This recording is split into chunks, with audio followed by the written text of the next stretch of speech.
Bem-vindos a mais um episódio do Bebendo da Fonte, o podcast onde buscamos histórias, práticas, aprendizados e principalmente boas conexões. Hoje eu recebo um cara que carrega uma trajetória raríssima, sólida, profunda, construído dentro da maior empresa do país, mas que ao mesmo tempo olha para o futuro com a mentalidade de quem reinventa e constrói o novo. É um enorme prazer receber Alex Bicudo, gestor com mais de 25 anos de Petrobras, mentor empresarial, conselheiro certificado pela Board Academy e criador do método Domínio Empresarial. Formado em Engenharia Química, tem um MBA em Gestão pela Copead, especialização em Petróleo e Gás e mestrado em Biocombustíveis. Alex, obrigado por estar aqui no nosso podcast, dar essa honra de pegar um pouquinho da sua trajetória, dar as suas primeiras palavras aqui para a nossa audiência, para a gente começar esse papo. Tá bom. Vini, eu que agradeço, tá? Assim, me sinto muito honrado de estar aqui com você, né? Uma pessoa sensacional. E eu estou à disposição para a gente conversar junto, aprender juntos aqui também. Isso aí, vamos embora. Assim, antes de entrar logo nessa parte de trabalho empresarial, eu queria conhecer um pouquinho do Alex fora desse ambiente de trabalho. Então, fala para a gente sobre família. Sei que você tem pets, que é um homem religioso, alguns hobbies interessantes. Então, fala pra gente aí como é que é a sua vida fora do trabalho, pra gente ter também todas as suas percepções, né? Todas as suas facetas. Perfeito. Bom, tenho 48 anos, sou casado com a linda esposa Priscila, tenho 2 filhos, Alice e o Pedro, lindos também, presente de Deus na minha vida. Tenho os 2 pets, né? Um cachorrinho que a gente comprou recentemente, aquele salsicha, né? Super bonitinho. E também tem uma porquinha da Índia também, que agora a gente está tendo que separar um do outro lá, senão já viu, né? A tragédia. É o todinho, a bolinha aí? É o todinho, a bolinha, já até sabe, né? São esses aí mesmo. E sim, eu sou cristão e isso, no final das contas, acaba sendo onde eu bebo muito na fonte, né, para poder me fortalecer, me guiar no meu dia a dia. É algo muito importante para mim. Enfim, você sabe disso, família é o que a gente tem de mais importante, né? E com relação a hobbies, eu gosto muito de cozinhar. Eu gosto muito de tocar também, eu toco alguns instrumentos. Inclusive toco na igreja, minha filha canta também. Então é um lado da minha vida que eu gosto bastante também. Isso aí, eu fiquei sabendo também que você é sommelier, né? Eu quero, aprender um pouquinho disso aí, que os vinhos Eu tenho a formação, não pratico, obviamente, mas sim, eu tenho a formação. Não, tranquilo. Não, vamos lá. Então agora já sabemos um pouquinho da sua vida pessoal, vamos mergulhar aqui na tua jornada profissional, né? Assim, você tem uma carreira que impressiona não só pelo tempo, mas também pela abrangência, né? 25 anos de atuação na Petrobras, passagens por áreas de pesquisa e desenvolvimento, transição energética, obras civis, manutenção, lidera grandes equipes, né? Então, queria saber o que moldou essa sua trajetória, né, nesse ambiente de alta complexidade que é a Petrobras, né? A Petrobras ela tem uma característica muito interessante. Ela, por ser uma empresa tão grande, tão diversa nas atuações internas, você tem a oportunidade de migrar lá dentro, então parece que você está em empresas e empregos diferentes. Sim. Então, isso para mim foi muito bom, isso enriqueceu muito assim, meu repertório de ferramentas, de gestão, de liderança, porque cada área te exige de uma maneira diferente. Então, na área que eu estou atualmente, que é uma área voltada mais para a parte de construção civil, então você é exigido de ter algumas ferramentas, né, de pegar ali no seu cinto de utilidades algumas ferramentas específicas para aquele segmento. Quando eu trabalhava com P&D, são outras, inclusive do ponto de vista negocial, do ponto de vista comportamental. Você lida com públicos diferentes, lida com equipes diferentes, com formações diferentes, mas assim, e isso fica até uma recomendação para quem está assistindo a gente. Se você tiver a oportunidade de, dentro da sua empresa, você circular, isso vai enriquecer muito você como profissional e como pessoa também. Isso aí, ganhar novas skills, né? Porque senão... E aí, falando de skills, né? Uma coisa que eu tive que desenvolver ao longo desse período, porque a formação a gente adquire, a gente vai para a universidade e tal, mas as soft skills, as chamadas soft skills, que são essas habilidades comportamentais, essas são absolutamente necessárias. E acho que cada vez mais no mundo de hoje. Então, a gente vai subindo, a gente deixa de ser o técnico especialista para ser o gestor, né? E aí o gestor, você precisa disso para ter... Exatamente. Você viu aí que a minha formação é de engenharia química. Assim, não lembro mais de nada.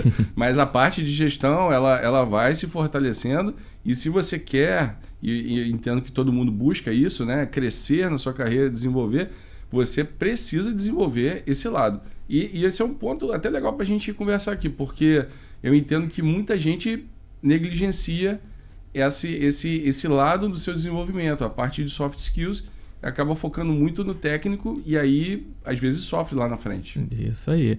Eu tenho uma pergunta aqui que eu acho que casa bastante com esse momento, que é sobre liderança, né? Assim, esse é um gestor que lida com grandes orçamentos, né? Uma empresa gigante, tem centenas de pessoas lá, e aí... queria pegar um pouquinho assim, como é que você aprende sobre essas decisões, autonomia, responsabilidade? O que você aprendeu sobre isso dentro dessa tua trajetória? Como é que você constrói ali dentro uma liderança que é pelo exemplo, pelo propósito, e não por medo, por dependência, né? Então, queria pegar um pouquinho dessas tuas skills de liderança e entender como é que você trabalha isso no teu dia a dia para gerir as tuas equipes. Sim, você tocou em vários pontos aí importantíssimos. Né? Dificultar a resposta, né? Não é para deixar mais tempo ali. Né? Não, pelo contrário, para me dar até mais material para responder. Mas a gente pode ir segmentando. Assim, primeiro, como é que eu desenvolvi isso para conseguir fazer o trabalho? Eu posso responder assim de cara de duas formas. Uma, modelando bons líderes. Então, a gente sempre tem ao nosso redor e acima da gente outros gestores, outros líderes, e a gente pode observar, nossa, o jeito que esse gestor aqui atua é muito legal, eu vou aprender aquela habilidade ali dele. Aí aquele outro ali já tem uma outra característica que funciona muito e dá resultado, então você vai aprendendo. Eu, ao longo do tempo, eu fui levando isso para um outro nível que não era só de observação, eu pedia para ser mentorado, pedia e peço, até hoje. Eu tenho mentores lá dentro, eu peço. Eu bato na porta mesmo, assim, na cara de pau. Olha, eu admiro o seu trabalho, você poderia me mentorar por um tempo? Eu gostaria de aprender com você como você faz. Se você tem essa oportunidade dentro do teu ambiente de trabalho, tem pessoas que pagam muito caro por isso, né? Então a gente tem que aproveitar realmente todas as oportunidades. Eu acho que essa é uma forma de fazer mesmo, aprender com quem já faz bem. E é isso, o cara nem sempre vai fazer tudo bem, né? Então pega exatamente aquilo que ele faz ali e aprende. Eu acho que essa é uma forma legal. Eu acho que eu tinha pego uma passagem tua ali que era de líder para líder, né? Que você tem que ser um líder que forma líderes, né? Não é um líder que forma seguidores, uma legião de seguidores. Sim, né? Sim. Eu até aprendi isso num livro, eu agora acho que é Mudança de Direção, alguma coisa assim. Em inglês acho que é Turn the Ship, o nome do livro. Que ele fala justamente isso, né? A formação líder-líder, ao invés de líder-seguidor. Porque quando você forma... E esse líder-líder não é necessariamente líder-líder formal, mas é ensinar quem trabalha com você a pensar como líder. O famoso senso de dono. Sim. É ele pensar como líder. Porque quando você é o dono de uma determinada área, de uma determinada atividade, você atua como líder. Não necessariamente formal, não necessariamente um gestor da sua equipe. Então, eu aprendi, esse livro é sensacional, ele fala de um comandante de um submarino americano, pegou a pior frota lá dos Estados Unidos e ele reverteu para a melhor frota com essa metodologia. Então, eu aprendi isso nesse livro com ele, aplico na minha forma de trabalho, e aí complementando a resposta, eu falei de 2 pontos, né, que me ajudaram a me desenvolver como líder. O segundo ponto é fazendo mesmo, exercitando a liderança. E tem uma coisa que é importante a gente, como líder, né? E ser líder não é só ser gerente no trabalho, é ser líder em casa, às vezes na igreja, às vezes num grupo de amigos, às vezes numa banda. Tem várias formas de você liderar. A maneira que você acaba desenvolvendo a liderança é praticando a liderança ali e entendendo que liderar é influenciar. Então, quando você entende isso, você começa até citando você, né, a liderar pelo exemplo, a buscar ser uma referência para as outras pessoas, não para se exaltar, mas para você conseguir ter este poder de influência para que as pessoas optem por fazer as coisas com você e não sejam forçadas aquilo ali. Esse caminho nunca é o melhor. Sim. Então, a liderança pela influência, ela é sempre o melhor caminho, a meu ver, e eu valido isso todo dia. Sim. Não, e é importante, assim, você citou ali os diferentes ambientes que a gente circula, né? E aí é importante também saber o momento que você tem que ser líder e o momento que você tem que ser o coadjuvante, né? Não dá para você ser protagonista o tempo inteiro, né? Às vezes tem que aceitar ser liderado também, né? E ter essa disciplina, né? Então acho que isso é muito legal e a gente vai falando sobre isso aí durante esse nosso papo.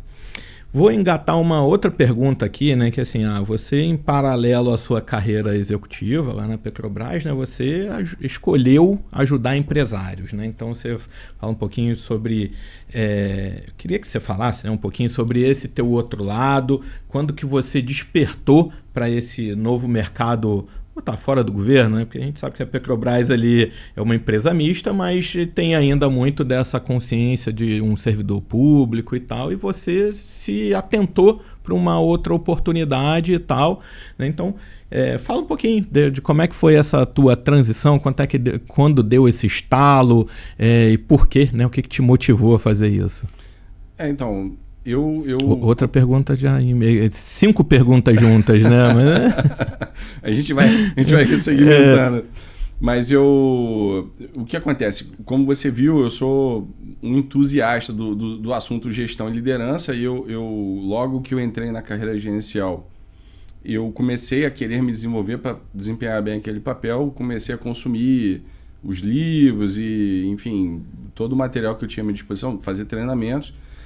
E ao longo dessa jornada, eu fui, em muitos treinamentos eu tinha contato com empresários, gente que estava ali fazendo aquele curso ou aquele MBA, que não estava na mesma caminhada profissional que eu, tinham empresas, e eu observei durante essa caminhada que existe uma lacuna enorme no meio empresarial brasileiro no que diz respeito à gestão e liderança. Mas é algo assim que realmente chama atenção. É claro que eu não vou generalizar, não é toda empresa assim. E agora, eu posso dizer que não tem muito a ver com porte. Há uma tendência a empresas maiores terem uma estrutura de gestão mais firme e de liderança, de processos e tudo mais, até porque se não for assim, ela não sobrevive, ela colapsa. Mas pequenas e médias empresas, assim, é um cenário preocupante que a gente encontra e o resultado disso aí é o altíssimo número de empresas que quebram todo ano no Brasil. Se eu não me engano, há uma estatística de que 80% das empresas não passam de 5 anos, 60% não passam de 2 anos. Sim. No Brasil.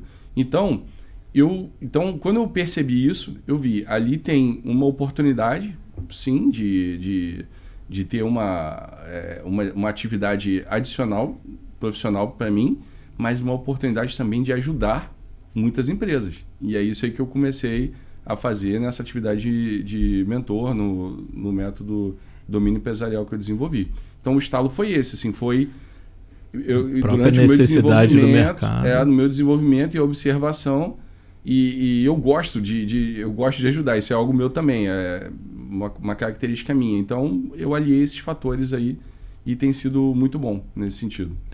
Hoje mesmo eu estava batendo um papo, não sei com quem foi, mas hoje de manhã, talvez, assim, não sei que dia vai sair essa edição aqui, né? Mas hoje foi a posse do Fernando Potti, do Valdir Leopércio lá na Associação Comercial, né? No Conselho de Economia Prateada e Longevidade. E eu acho que é lá que eu estava batendo um papo sobre isso, né? Que a gente estava lá na Associação Comercial e falando que, cara, o empresário normalmente o empreendedor mesmo brasileiro, ele não é formado para isso, né? Ele era um especialista que viu uma oportunidade na sua área, resolveu empreender ali, então acho que entra nessa lacuna, né? Que assim, falta formação mesmo, assim, a gente não aprende na escola nenhuma técnica empresarial, de gestão, nem nada, a gente escolhe uma profissão ali e muitas vezes se vê nesse ambiente de empreendedorismo, né? Então acho que casa muito com essa sua fala. A empresa grande não, já se estruturou para isso, mas o pequeno tem esse gap, né? O que eu noto? O empresário, seja ele de qualquer nicho que ele seja, né? Então, se você pegar, vamos dizer assim, um excelente mecânico e aí decide abrir uma oficina E aí ele abre uma oficina, ele é um ótimo profissional, ele entende muito daquilo ali. Ele pega qualquer carro e desmonta e monta de novo. Excelente, só que ele não sabe nada sobre fluxo de caixa, ele não sabe nada sobre indicadores, ele não sabe nada sobre planejamento estratégico. Então, precificação.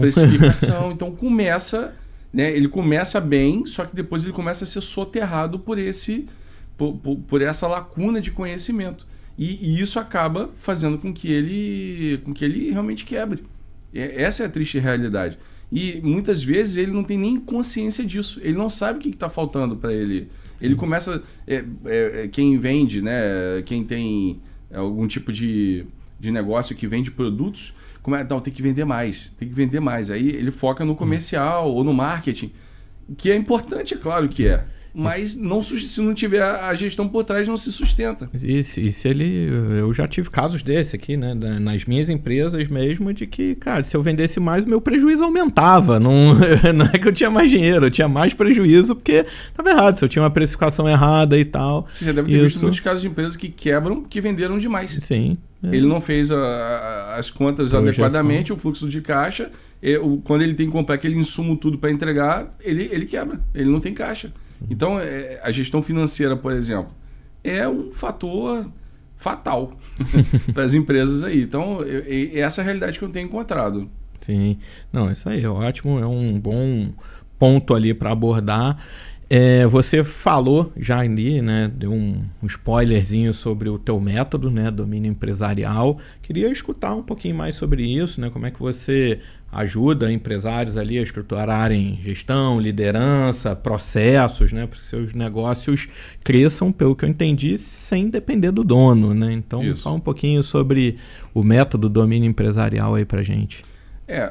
Sem depender do dono, talvez seja até muito forte, porque de uma certa maneira o dono tem que estar lá, envolvido. Mas a ideia é tirar o dono, o dono deixar de ser gargalo na empresa dele. Então, e aí eu vou explicar um pouco. Quando eu decidi dar esse passo de atuar como mentor de empresários, eu falei, eu preciso organizar esse conhecimento de forma que seja fácil para o empresário entender e seja fácil também para eu mostrar para ele o que ele vai aprender comigo durante esse processo. Então eu organizei em cinco pilares, onde eu começo trabalhando a mentalidade dele, e aí é importante a gente abrir um parênteses para falar disso, porque, de novo, a questão das soft skills e as outras coisas que não são necessariamente técnicas. Então, eu posso falar de planejamento estratégico, de KPIs, de análise SWOT, etc, etc, etc. Mas se o empresário não tiver trabalhado ou não estiver trabalhando a sua mentalidade, ele não implementa nada disso e ele para no meio do caminho. Então, eu começo, esse é o primeiro pilar do método, a questão da mentalidade, a mentalidade empresarial adequada para ele, a partir dali, ele começar a caminhada. Então, depois sim, a gente vai para o planejamento estratégico, depois a gente vai para as ferramentas de gestão, aí implanta gestão em todas as áreas, gestão de pessoas, gestão de dados, gestão financeira. Então, todas as nuances de gestão a gente aborda. Depois a gente trabalha a liderança do empresário, também outra área que todo mundo... não, eu sou o dono da empresa, então eu já sou líder. Né? Penso que é algo automático assim. A gente não treina para tudo na vida, tem que treinar para ser um bom líder também. E ser um bom líder é algo que traz resultado diretamente, não é algo assim legal, você é um líder melhor porque é legal. Não, é resultado, é financeiro que vai se reverter no final das contas. E por fim, mas não menos importante, é toda a parte de processos, que é outra lacuna absurda também, que eu vejo em várias empresas que eu encontro. Assim, quase sempre eu pergunto, e aí, você tem esses processos desenhados? Não tem. E aí, o que acontece? O empresário, tudo, né, tem que passar por ele. Ele vira o gargalo, porque como não tem um processo definido, você não diz para o seu colaborador como ele vai tomar decisão quando aquela situação acontecer. O que ele faz? Ele vai ao dono. Como é que eu faço aquilo ali? Eu posso fazer isso aqui? Eu posso tomar essa ação? Posso comprar? Eu posso vender? Então, fica tudo passando por você. E tem um lado psicológico do empresário que gosta disso. Ele se sente importante, valorizado. eu sou o CEO. Só que ele não percebe que quando ele é acionado demais nisso, ele é engolido por esse operacional, e aí, dependendo do tamanho do negócio, são várias áreas que vão ficar acionando ele o tempo todo para tomada de decisão, ele trava a máquina. Trava a máquina. Ele trava a máquina e ele deixa de pensar estrategicamente. Tá, eu tenho um ponto aqui que funciona muito bem. Como é que eu posso ter meu segundo e o terceiro? Se ele estiver ali no dia a dia, no fronte de batalha, tomando decisão em tudo que ele faz, ele jamais vai ter energia mental para pensar nisso e tomar as decisões que ele precisa estratégicas. Então é essa consciência que eu busco trazer para ele. Olha, prepare o seu negócio para ele ser praticamente autogerenciável, para você poder se distanciar e pensar como você vai crescer como negócio. E não ali no dia a dia resolvendo problema com o cliente. Ou microgerenciamento ali. E isso é outra coisa também que a gente encontra demais implantado nos negócios, né? Não, isso aí. Eu gosto muito, né, assim, vi quando você falou ali, né, do dono como gargalo da empresa, assim, eu já passei por momentos, assim, né, de que eu me achava o gargalo da empresa. Eu lembro até que no evento de 15 anos da minha empresa, né, os colaboradores constataram isso, né? A gente fez uma dinâmica ali de grupo e uma das coisas mais citadas é que tudo tinha que passar por mim. E aí foi a partir daí que eu realmente tentei mudar a minha postura ali e ter uma outra percepção sobre a empresa, né? Hoje eu não sou mais CEO da minha empresa, né? Eu já passei o bastão de CEO da minha empresa. Excelente. Hoje eu sou o CVO, né? Eu sou o visionário, o que olha para o futuro. Mas aí, assim, eu queria saber de você, assim, a minha descoberta foi singular ali, né? Eu já me sentia assim, e aí veio um momento que os meus colaboradores tiveram a oportunidade de me falar isso mais explicitamente, né? Eu queria saber de você, assim, qual é o primeiro sintoma ali que mostra que o dono virou esse gargalo para o negócio, e como é que ele faz para mudar isso no geral?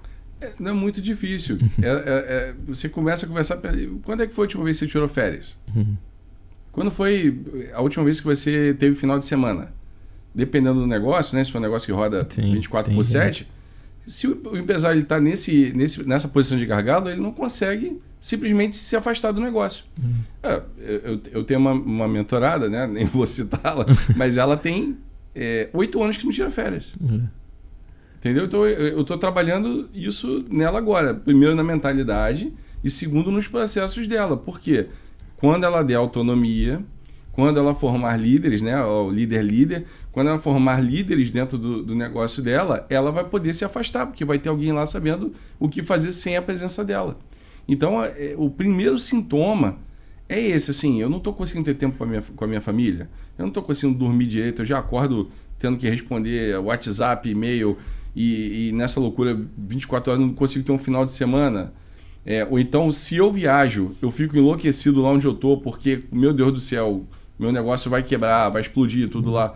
Se você está vivendo isso aí, é porque você já é o gargalo do seu negócio. Eu não sei se no seu caso você viveu essa realidade. Não, então eu diria que isso aí nem foi tão sensível para mim assim, né? Porque a gente vive aqui num ambiente que eu não tenho, tipo, o comércio tem isso, muito que suga, né? A dependência física ali, eu acho que aqui no meu ambiente não. Mas um ponto que eu me vi muito nisso é quando eu fazia o meu to-do list ali de coisas que eu deveria fazer no dia e acabava o dia, eu não tinha feito nada do que eu deveria ter feito porque eu fiquei apagando incêndio. E aí isso foi o meu estopim ali pro negócio, né? Não, você imagina que você queira fazer no seu to-do list as medidas para expandir de fato o seu negócio, para você conquistar novos mercados ou trazer parcerias para dentro. Como é que você consegue colocar no seu to-do list essas ações se você está ali apagando incêndio o dia inteiro? Né? Então, assim, esse é um ótimo sintoma também, né? Que você pode avaliar se você está sendo gargalo ou não. Tô apagando incêndio o tempo todo? É sinal que o pessoal não está tendo autonomia para tomar decisão. E aí agora eu vou para uma outra zona também que pode ser perigosa, né? Que é o contrário. Hoje os meus colaboradores falam comigo que você não vai vir aqui não, que não sei o quê, pô, tá sempre viajando, tá sempre fazendo... Não, eu tô viajando construindo aqui as outras coisas, né? Mas a gente sempre também fica um pouco assim, eu acho que são momentos, né? Quando você larga um pouco, aí você fica naquele lance de a depressão que eu larguei, não sou mais útil, aí depois vem o momento que você se descobre olhando pro futuro. Aí hoje agora eu vejo tanto o futuro que aí o pessoal fala, não, ó, tem que olhar o presente aqui também, aí por isso que a gente teve que fazer essa posição aqui, mudando de posição para CEO ali, para ter alguém olhando esse nosso presente, mas é isso, a gente tem que estar sempre tentando equilibrar esse lance dessa ambidestria aí, tá na moda, né, ambidestria organizacional, mas é de fato uma realidade que também você não pode, se tudo que eu vejo como tendência ali eu trouxer para dentro da empresa, a empresa não faz nada além disso, né, então... E tem um pessoal na internet, uns gurus aí que ficam, você tem que sair do operacional, sai do operacional, sai do operacional. Assim, sair do operacional 100% não é possível. Você sempre tem que estar, de alguma maneira, entrando ali e vendo o que está acontecendo. O que eu estou dizendo é o excesso disso. É quando você só faz isso como CEO, aí você tem um problema que você precisa resolver, até porque vai afetar a sua saúde.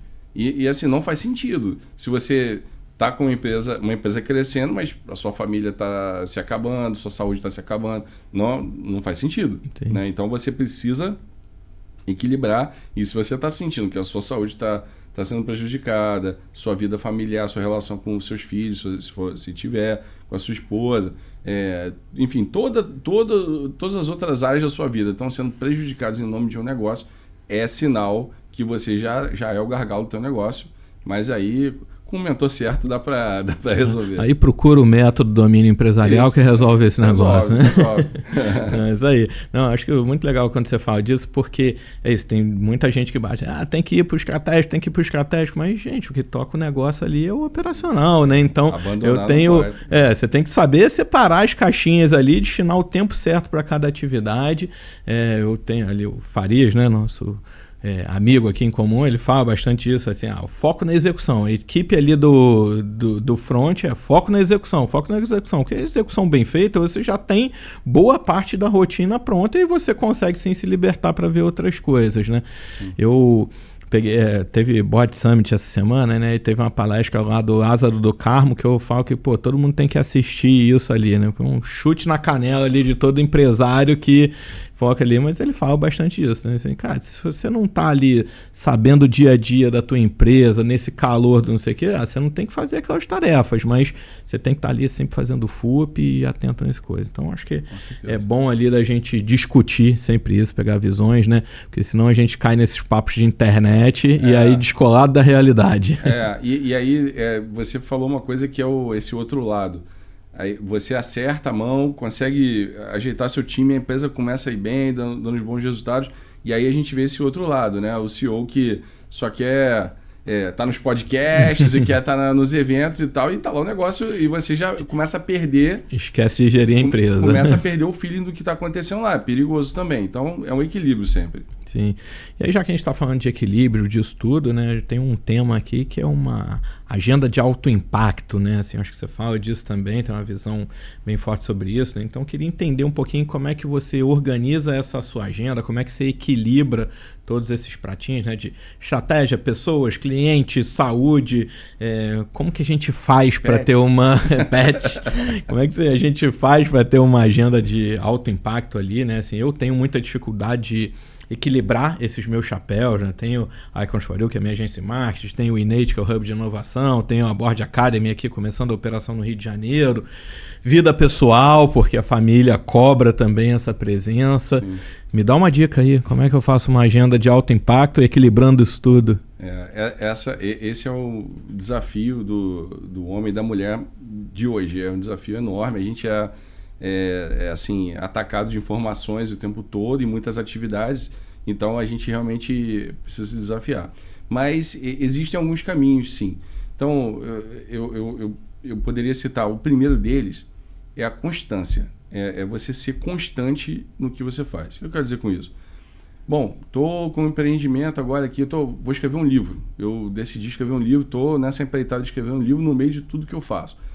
Esse é um case real, hein, gente? Ele tá escrevendo um livro aí que eu sei. É verdade. Vai sair lá pela Board Academy, né? Com outros coautores, assim, vai ser bem legal. Mas, então, eu quero escrever um livro. Como que eu consigo fazer escrever um livro no meio de tantas atividades junto? Eu preciso me planejar e executar esse planejamento. Eu preciso falar, olha, todo dia eu vou escrever o livro por 20 minutos, chova ou faça sol. Então, eu tenho que ser constante. O que acontece normalmente, não sei se é o seu caso... Com certeza é. Não sei nem o exemplo, mas com certeza é o meu caso, que não é esse do... Você começa empolgadão na primeira semana, na outra você já começa a botar outras coisas na frente. Então, as pessoas que eu conheço, eu me considero uma pessoa que consegue, assim, bem produtiva, que consegue fazer muitas coisas, mas não é porque eu consigo fazer muita coisa, é porque o que eu me proponho a fazer, eu faço. Entende? Então, é claro, o nosso tempo é limitado. Eu congelo alguns blocos que são sagrados. Então, assim, tem o meu momento com a minha família, eu tenho o meu momento com Deus todo dia. Então, eu tenho o meu momento de treino físico. Isso também, isso não é questão de estética. Sim. Isso é produtividade. As pessoas também confundem. É absolutamente necessário. Esses 3 pontos que eu falei, que eu tenho horários bloqueados na agenda, para mim, são o que me dão energia para eu fazer tudo que eu tenho que fazer depois. E aí, qual é o erro? Não, eu começo a diminuir ou eliminar esses tempos. Família, a conexão espiritual, seja qual for a sua crença, ou a questão de física, o cuidado físico, o exercício, você começa a eliminar ou diminuir esses tempos, achando que assim você vai se tornar mais produtivo. Só que você começa a sentir que você não tem mais energia. É o contrário. Se negligenciar alguma área, algum momento ela vai pedir socorro, né? Seja o teu corpo, tua mente, tua família, e aí vai gerar um grande problema. Não é papo de coach, não é papo de internet, é real. Comigo é assim, se eu começo a negligenciar esses tempos aí e começo ou eliminá-los, eu começo a não ser tão produtivo quanto eu consigo ser. Então, é uma questão estratégica, realmente. Então, eu diria que é isso, assim, você entender o que é importante. Normalmente, esses pontos, família, família, vou generalizar assim a questão das relações. Então, família, o teu espiritual e o teu corpo, o cuidado com o teu corpo, o exercício físico, esses 3 pilares são fundamentais, são o combustível para você fazer todo o resto. Se você equilibrar esses aí, você consegue fazer um monte de coisa. E aí tem a constância. Então, se eu vou fazer um livro, eu preciso escrever quantas páginas, faço ali uma média de quantas eu preciso fazer por dia, quanto tempo que eu preciso para fazer isso. Então, quando der aquele horário, você para o que você está fazendo e vai escrever seu livro. Porque aquele é o compromisso que você tem com você mesmo. Esse é o segredo. Tem ferramentas, eu posso dar dicas de ferramentas, aplicativos que eu uso. Vou citar uma ferramenta, um método, na verdade. O método Se você GTD. não for citar, eu ia pedir para você citar, porque eu estou precisando disso. Eu sou um ótimo procrastinador, né? Eu não gosto de ter tarefas picadas, que eu gosto de começar e acabar. Então, se eu tenho que escrever um livro, eu vou começar e eu vou acabar de escrever o livro no mesmo sprint, porque senão eu me enrolo. Se dá muito tempo, você não aí eu acabo nesse negócio de realmente ir dissipando, perdendo a energia ali na coisa. Tem um método ele não é só um método de produtividade, é um método de organização pessoal até, que chama GTD. Não sei se você já ouviu falar. Não. Tem um livro que chama Getting Things Done. O GTD vem daí. Que é Faça Acontecer, a tradução em português. Esse livro é genial, eu recomendo ele. E esse método, ele é muito poderoso, porque basicamente é como se você tivesse um segundo cérebro.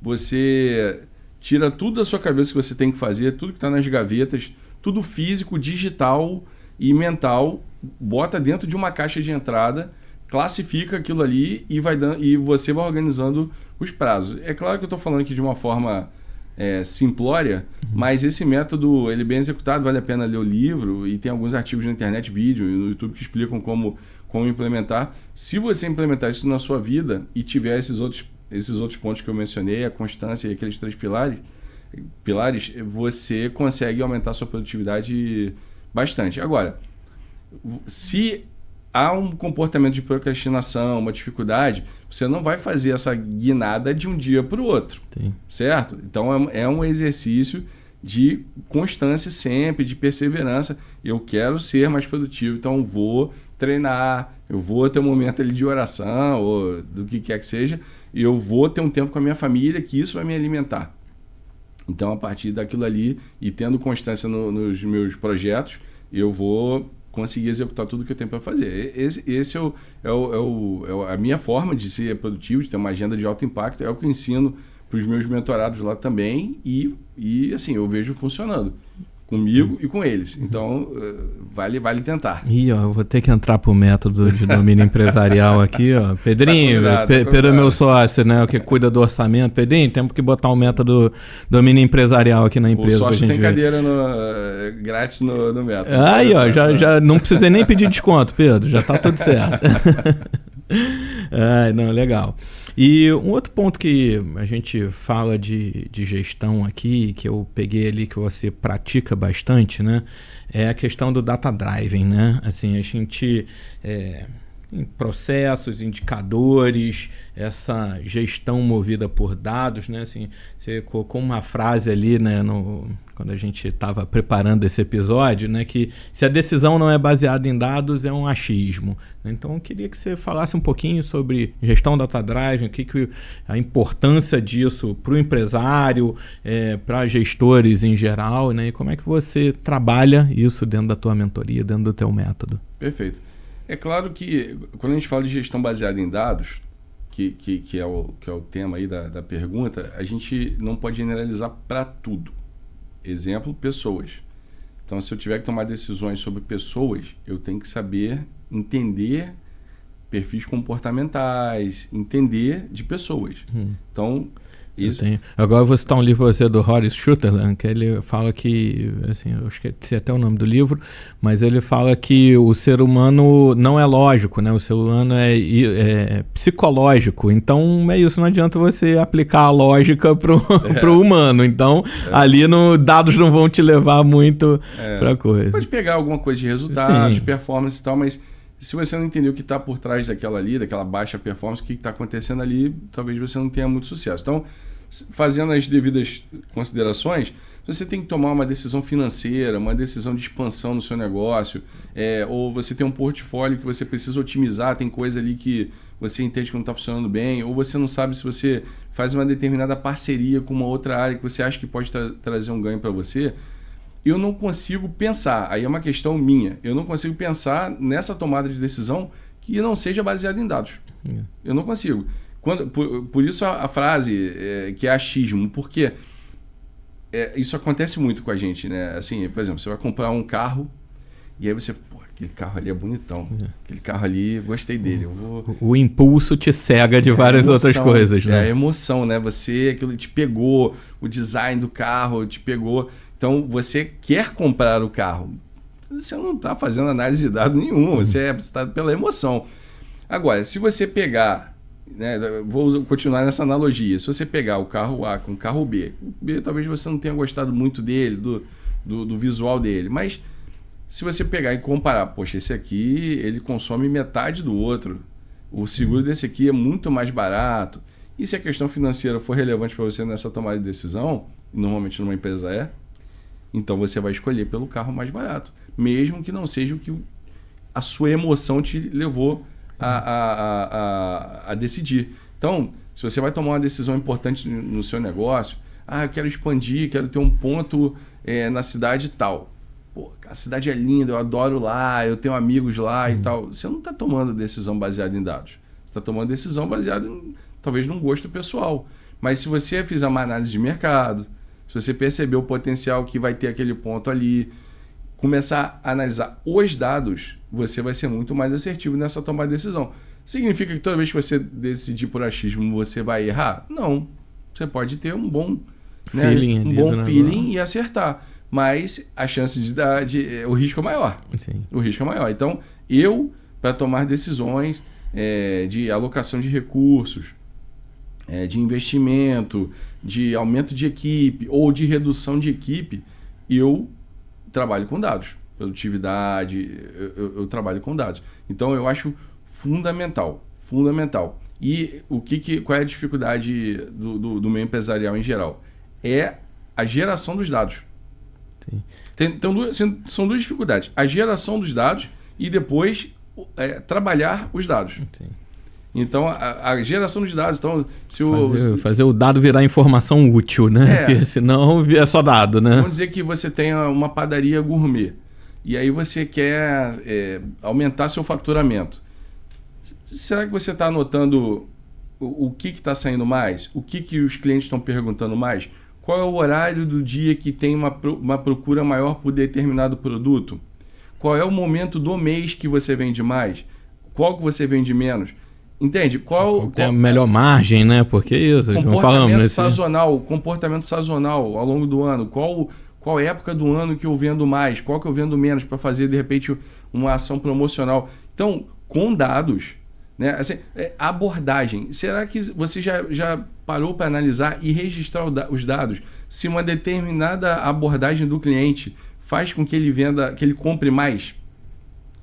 Entende? Assim, vamos testar na nossa padaria gourmet. Sim. Aqui no meu exemplo.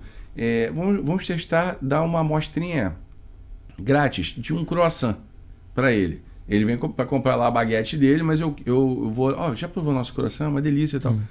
Já testamos, fazendo essa prova, quantos compram o croissant e quantos não compram porque não teve a amostrinha. É um dado.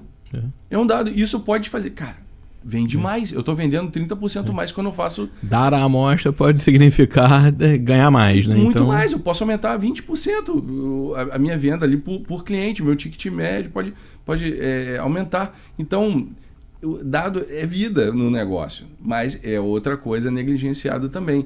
E que eu acho assim... Então, aí a primeira dificuldade é como que eu registro esse dado? Como que eu tô, nesse caso da padaria, como que eu faço esse registro dos dados? Então, esse seria o primeiro desafio. Depois é pegar aquilo ali e botar num painel e analisar os dados. Não é só o painel. Até para montar o painel, você tem que saber analisar os dados. Então, você tem que saber o que eu quero ver nesse painel. Entende? Então, normalmente, quando você tem um projeto, você já tem que pensar até o final. Que dados eu vou coletar, como eu vou trabalhar esses dados e que decisões eu vou tomar. Você tem que pensar esses 3 caminhos aí. Você falou aí dos dados do painel, né? A gente desenvolve muito dashboard ali na Icons, né? Em todos os nossos projetos, né? E aí eu falo isso com o time, né? Que aí vem primeiro o esboço de dashboard, vem ali sexo, idade, não sei o que, aqueles dados básicos que é ótimo você saber, né? Mas assim, para um dashboard, cara, isso não funciona, não é algo que oscila ao ponto de eu precisar ver isso toda hora, né? Assim, é um dado que eu já sei ali, de vez em quando eu posso rever, mas assim, qual é o dado quente que importa para essa tomada de decisão, né? Então a gente tem que também saber fazer essa escolha e tal, porque senão a gente... seja relevante para o nicho, é um produto, sei lá, de estética feminina. Então é importante eu saber quem está acessando mais. Né? Talvez seja um dado relevante ali. Estou metendo nessa... Não, mas é justamente isso. É trazer esse ponto de, cara, você saber o que realmente faz para você e que ponteiro você quer mexer, né? Porque senão não adianta você olhar também para todos os universos de... Eu não sei se acontece contigo lá. Vê um painel bonitão, aí você olha assim, cara, que legal esse gráfico.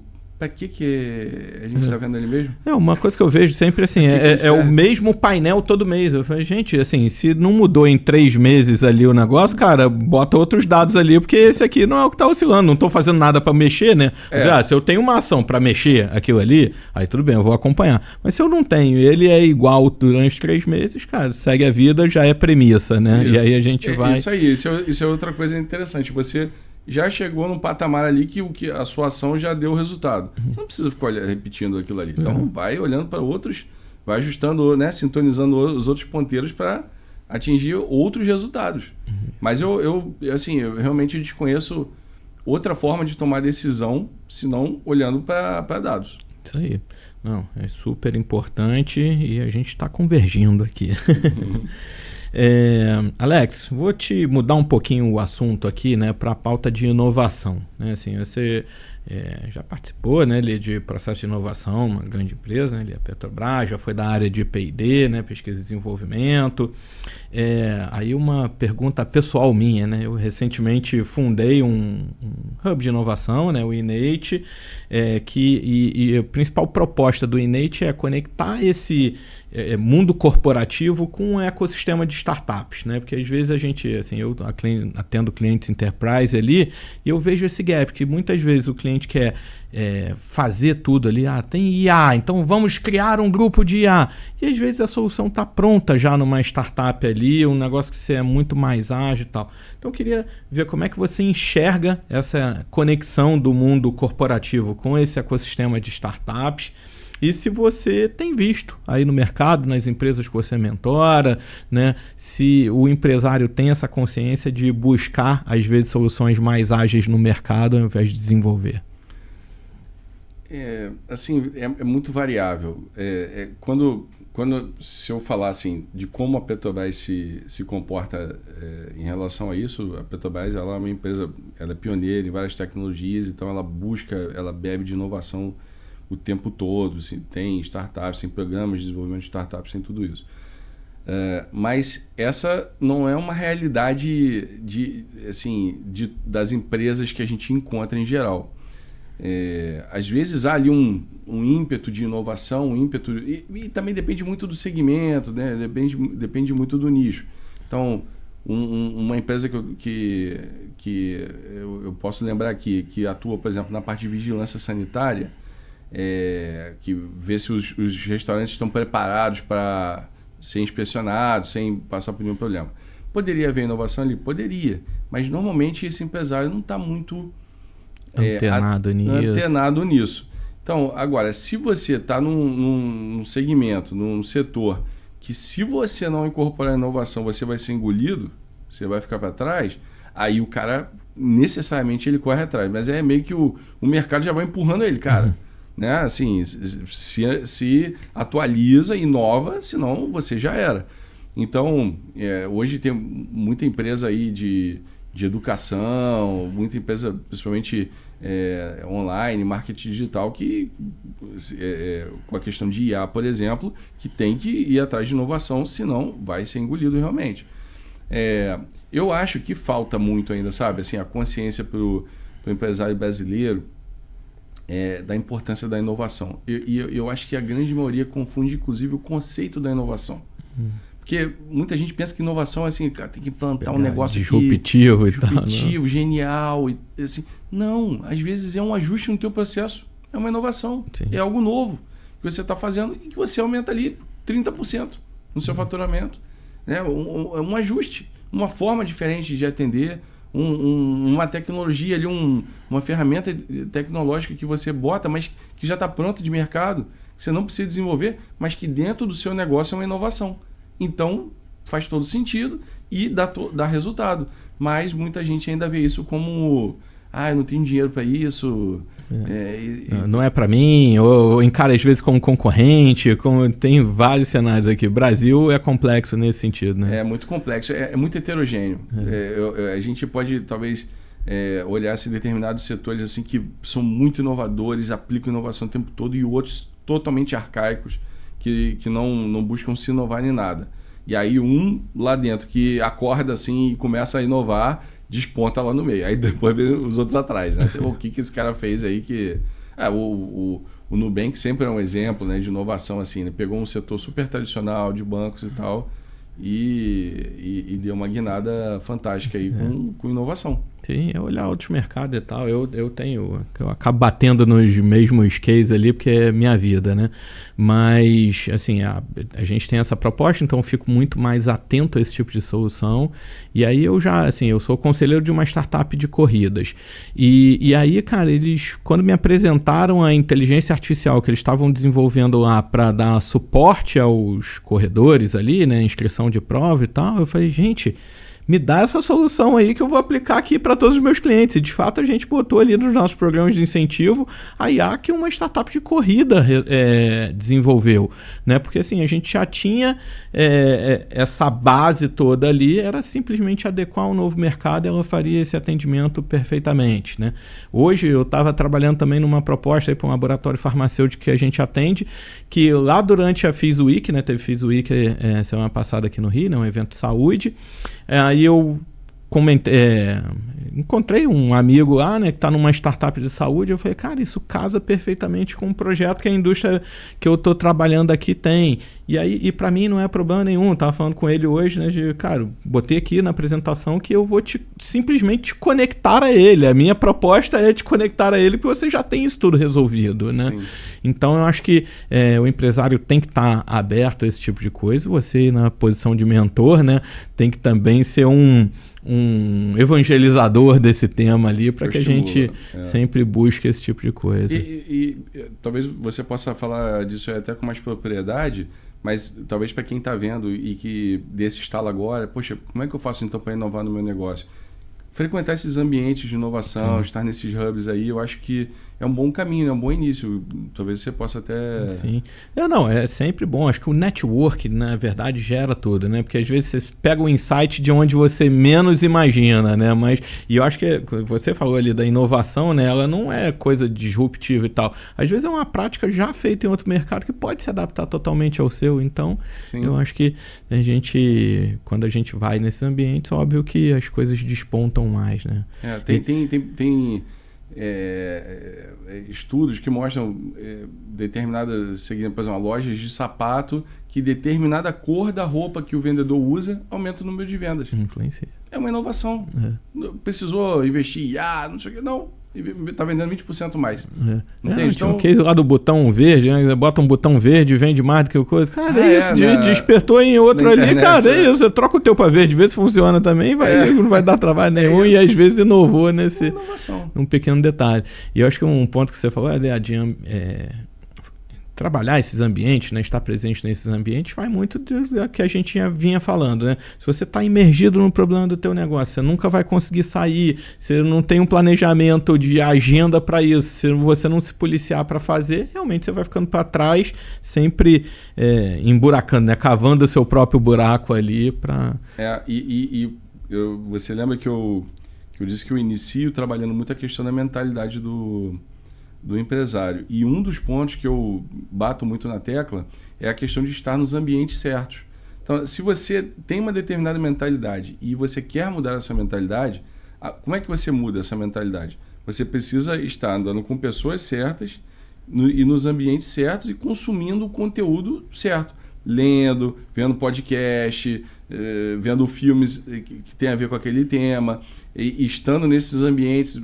Eu quero inovar. Então, preciso estar num ambiente que respire inovação ali para eu entender o que é inovação primeiro e ver, olha que legal, uma sacada que o cara teve ali já deu um up no negócio dele. Então, isso tem que ser fomentado para você mudar de mentalidade e realmente expandir a sua mente para você ser o CEO que a sua empresa precisa e não mais um colaborador lá no campo de batalha. Né? Isso aí.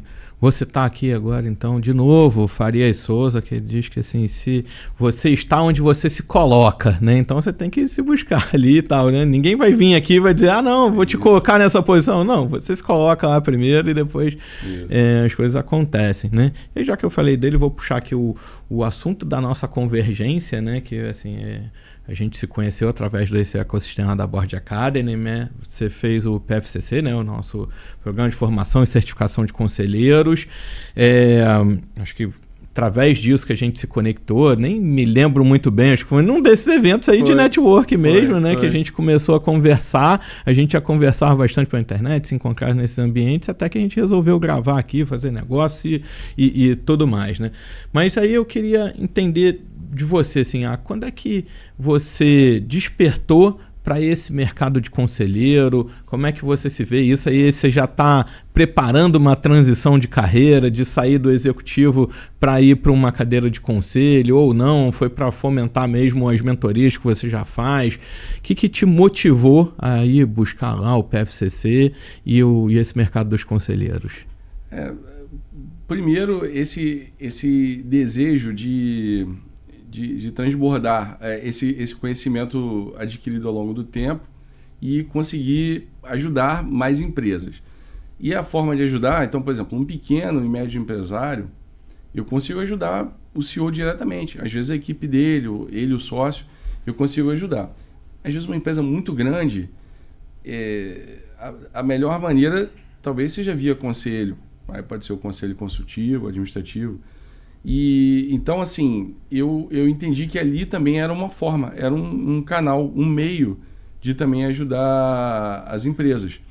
E quando eu descobri a Board Academy, eu gostei muito porque era bem focado, assim, sem muita coisa inchando o currículo, e ela me trazia alguns conhecimentos complementares que eu tinha de algumas outras formações, mas que eu precisava fortalecer. Então, cito principalmente a parte de governança corporativa e inovação também. A Board Academy, ela traz muito forte essa questão de inovação. E aí, qual o objetivo dela? Trazer essa cultura, trazer esse conhecimento, esse drive de inovação para dentro das empresas no Brasil. Então, juntou, assim, eu já com a mentoria e com essa vontade, com esse ímpeto de ajudar as empresas e empresários com a formação que eu entendi que complementaria a minha. E o terceiro ponto, a questão do networking, que ali é um ambiente excelente para isso. Aliás, é algo que eu preciso comentar, eu fiquei muito positivamente surpreso com o nível tanto dos professores, de toda a diretoria da Board Academy, quanto dos alunos. Na minha turma lá tinham CEOs, diretores, pessoal C-level mesmo, assim, de grandes empresas, pessoal muito experiente de vários segmentos diversos. Então, assim, foi e não vou dizer que tem sido uma troca muito intensa, porque nós, como alunos, nos organizamos e estamos dando aula uns para os outros. A gente se encontra a cada quinzena para dar aula de cada um do que sabe, do que tem mais especialidade, para os outros. Então, tem sido incrível, assim. Então, esses 3 pontos, eu diria, assim, concluindo aí com o networking, né? Sim. Eu concordo com isso também. Quando eu fui buscar a Board Academy, eu comecei na Board Academy como aluno, né? E aí eu fui buscar isso, a empresa que tivesse mais conectada com o mercado, né? Porque assim, eu não quero ser conselheiro de administração de uma empresa ali, né? Eu não tenho essa pegada, eu gosto ali do que eu faço, sou empreendedor, então, assim, eu foco em startups, né? Então, quero ser conselheiro de startups, que é onde eu acho que eu consigo agregar mais. Então, acho que esse network realmente é diferenciado, né? Coisa que a gente está fazendo aqui, que o objetivo, no final das contas, está aqui, né? O nosso papo é por causa disso e a gente vê muita gente correndo mesmo atrás dessas conexões, isso tudo que gera muito valor. Mas é isso, vamos começar a caminhar aqui para o fim da nossa história. Tem uma pergunta que eu sempre faço para quem está aqui na nossa bancada, que é: de que fonte você bebe, né? O nosso podcast Bebendo da Fonte. Então, a gente está aqui para beber da tua fonte, né? Pegar os teus conhecimentos, saber da tua trajetória, isso tudo. Mas eu queria saber como é que você alimenta o teu repertório, como é que você faz essa tua trajetória de lifelong learning ali e compartilhar com nossa audiência isso. Não tem muito segredo, não. Eu estudo muito. Eu gosto, eu estudo muito. Dentro daquela agenda lá que a gente estava falando, tem um momento de estudo. Então, eu leio muito. É claro que eu tenho muito mais livros do que eu consigo ler. Né? Esse também é um problema comum hoje em dia. Eu tenho bastante livro, mas eu sempre estou lendo, sempre estou buscando aprimorar. Poxa, eu preciso aprender a vender melhor. Então eu vou ler um livro sobre vendas, eu preciso aprender a me comunicar melhor, aí eu vou ler um livro sobre comunicação. Então eu tenho muitos livros. Então livros assim, com certeza é uma fonte onde eu bebo muito. Vejo também muito material, compro cursos. Eu tenho isso é uma coisa importante. Quem se propõe a ser mentor, é importante que ele seja mentorado também. Sim. É importante você entender o valor disso. Então, eu faço mentorias, você vê, a formação da Board Academy é uma fonte onde eu fui beber, não é uma mentoria, é uma formação ali, mas ali eu fui né, fortalecer, fui beber nessa fonte para deixar o meu conhecimento mais atualizado, mais completo. Então, sempre fazendo cursos, sempre fazendo imersões, indo para eventos, livros e me conectando com pessoas assim, como você, que sabe mais do que eu em alguma área, e aí eu aprendo com você, e o que eu posso te ajudar eu compartilho também. Então eu adoro fazer isso, adoro estar nos ambientes e trocar mesmo, sem restrições, para me desenvolver. Então, assim, quem quer crescer, esse é o caminho, assim, não tem muito segredo, né? Assim, esse é o caminho, um caminho complexo ali. Você já falou de tudo, de livro, de podcast, de mentor, não sei o quê. Eu acho que cada fase a gente tem uma preferência ali, a gente às vezes está mais aberto a alguma coisa. Eu estou muito nesse lance agora do network dos mentores, né? Estou buscando mentores ali, falo sempre com pessoas, eu acho isso incrível, porque realmente, assim, aprender com o erro do outro é muito melhor do que você errar, né? Aprender com o seu próprio erro. E aí eu acho que quando você faz uma mentoria dessa, acaba que é isso, né? Você tá pegando atalho. É isso que eu falo com o pessoal. Pô, hoje eu tenho 5 mentores em áreas diferentes. Entende? Então, assim, inclusive, para eu me tornar mentor, eu fui buscar um mentor. Sim. Como é que é ter uma mentoria? Como é que estrutura uma mentoria? Faz parte do benchmark de mercado, né? A gente não pode ser arrogante, falar, não, eu sei como é que é, eu já vejo lá como é que faz e tal, eu vou fazer sozinho. Assim, pode fazer sozinho, mas o atalho é melhor, né? Se você pode fazer uma mentoria, é melhor. Então, só nessa conversa aqui eu citei já 2 mentorias que eu faço, né? Uma dentro da empresa e outra fora, né? Mas eu tenho em outras áreas também. Então, eu busco ser, porque eu também sou mentorado, eu sei o valor disso na minha vida. Então, eu vejo o valor da minha entrega também para as empresas e para os empresários. Não, perfeito. E aí, Alex, vamos chegando aqui ao final do nosso papo. Queria ouvir essa tua mensagem final ali de que faltou a gente conversar aqui, o que você gostaria de falar para a nossa audiência, dar tuas últimas palavras aí para a gente começar a encerrar. Aí, se vier algum tema, a gente continua, senão a gente vai falando. Acabaram minhas perguntas aqui. Não, mas foram ótimas, e a gente abordou muitos assuntos importantes, assim, que inclusive transcenderam o assunto empresarial, falar de vida também e tal. Então, assim, eu acho que talvez como uma mensagem final, assim, um tema que a gente não abordou muito aqui, que eu acho fundamental para qualquer um na vida, e não é só na questão empresarial, é a questão da inteligência emocional. Sim. Que ela também é treinável. E a gente também, muitas vezes, negligencia a inteligência emocional.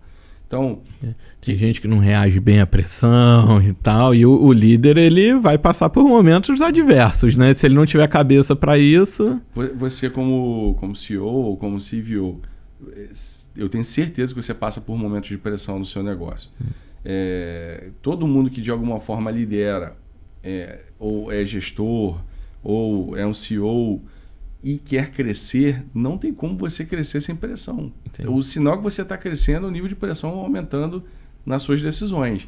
Então, uma das maneiras de você lidar com a pressão é trabalhando a sua inteligência emocional. A gente não passou por esse tema específico aqui. Assim, mas vamos falar disso. Porque se você é aquele líder que pegou o negócio, já passou, ferrou, né? Assim, você vai destruir a tua equipe porque alguma pressão ali você tem que saber o momento de absorver, esse momento de passar, né? Mas vamos falar aí de inteligência emocional também. É uma habilidade também treinável. Hoje em dia tem muito treinamento sobre inteligência emocional, tem muita coisa disponível na internet. É algo que eu consumo literatura e treinamentos também. Existem formações também nessa área, e que as pessoas, às vezes, elas sofrem nos seus ambientes de trabalho, seja como empresário, seja como um colaborador, elas sofrem, e às vezes nas suas famílias, nas suas relações pessoais, pela falta de inteligência emocional. E tá tudo conectado, né? Você tem um problema familiar, isso vai refletir no teu trabalho e vice-versa, né? Então... Exato. Exatamente, você não conseguir separar. Separar. A gente, como é que é isso aí, né? Eu chego do trabalho. É impossível separar, né? A gente é um sistema. Esse é um ponto importante. Nós somos um sistema. Esse sistema, ele tem todas essas áreas aqui que a gente passou. Eu citei ali 3 pilares, mas vamos lá. A tua vida financeira é um pilar. Né? A sua saúde aí, não a questão do exercício. Dinheiro acaba com o casamento, né? Então tem que... É a maior causa. 60% dos divórcios é o dinheiro, é o financeiro que acaba. Então, o financeiro é um pilar na sua vida. A tua vida social, com amigos e tudo mais, é um pilar na sua vida. Se você, de alguma maneira, serve a sociedade, serve outras pessoas, também é um pilar. Então, isso tudo compõe um sistema, né? O sistema Vini, o sistema Alex. Se esse sistema tem vários desses pilares aí deficientes, ele começa a ruir, ele começa a cair. E isso aí é o que estrutura a sua inteligência emocional. Entende? Então, só que para você entender o que está ruindo, o que está fazendo você sofrer e você não está conseguindo avançar, você precisa de tomar consciência primeiro. Entende? Então, aí como é que vai vir essa consciência? Através de treinamentos, através de coach. O coach é muito estigmatizado no Brasil. Muito, né? Passou por uma fase ruim aí de imagem, mas é necessário. Né? Porque tem profissionais que infelizmente não fazem, né, bom uso daí da profissão, mas um bom coach ele vai trazer consciência todos esses pontos aí da sua vida que você está negligenciando e estão afetando a sua vida. E de alguma maneira vão culminar na falta de inteligência emocional. Numa situação ali que às vezes sob pressão você quebra, rui ou então explode para cima dos outros, o que é totalmente indesejável. Sim, desliga. Tem gente que reage de formas diferentes, né? Tem gente que na pressão trava, tem gente que impõe a pressão aos outros, adoece, isso aí. E aí por isso que mindset positivo é super necessário ali. Eu estava conversando com a Carol antes do podcast aqui, que a gente precisa ter sempre esse lance do mindset positivo, porque ninguém quer uma hieninha ali, céus, vida, não sei o quê, né? Então, cara, isso também contamina o ambiente, mas é isso. Tudo que a gente precisa estar... eu acho que esse era um ponto que a gente não podia deixar de citar. E aí É pauta para outro podcast, né? A gente volta. Traumatizou muito vir para Barra hoje ou não? Claro que não. Um prazer enorme, como eu falei aqui. Eu falo de coração.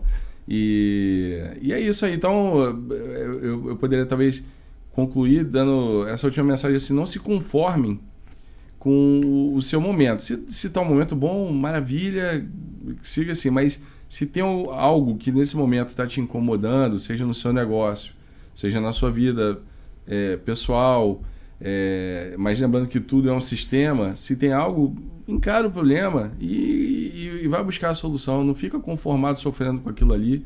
Se é no negócio, você está engargalado, como viu aqui, está faltando inovação, tem solução aí, gente para ajudar, ferramentas, tem tudo. Se é nas suas emoções, também tem. Então, né, não se acomode, saia da sua zona de conforto, que é isso que impacta aí. É isso. Ótimo. Alex, obrigado por compartilhar a tua visão, tua experiência, tua trajetória com a gente. Foi um papo ótimo ali, um privilégio te ouvir. Para quem nos acompanhou até aqui, né, fica essa reflexão, né? Nem sempre falta talento, muitas vezes falta método, né? E aí você tem o método para fazer as coisas. A diferença entre um empresário sobrecarregado e o líder que faz a empresa crescer ali para se estruturar, né?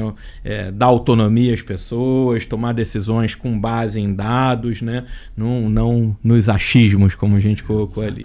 Então, sucesso vem quando a gente aprende, né, a sair desse centro e permitir que outras pessoas floresçam e que tudo aqui trabalhe em favor desse crescimento, né? E aí é um pouquinho disso. Se esse episódio te tocou de alguma forma, segue a gente, compartilha com alguém que também possa estar precisando dessas palavras, também esteja nessa jornada. Continue acompanhando Bebendo da Fonte, porque aqui a gente sempre está trazendo conversas inspiradoras para te hidratar de ideias e de coragem. Então, é isso. Até Até a próxima. Até a próxima. Vamos lá. Obrigado. Tchau, pessoal. Tchau, tchau.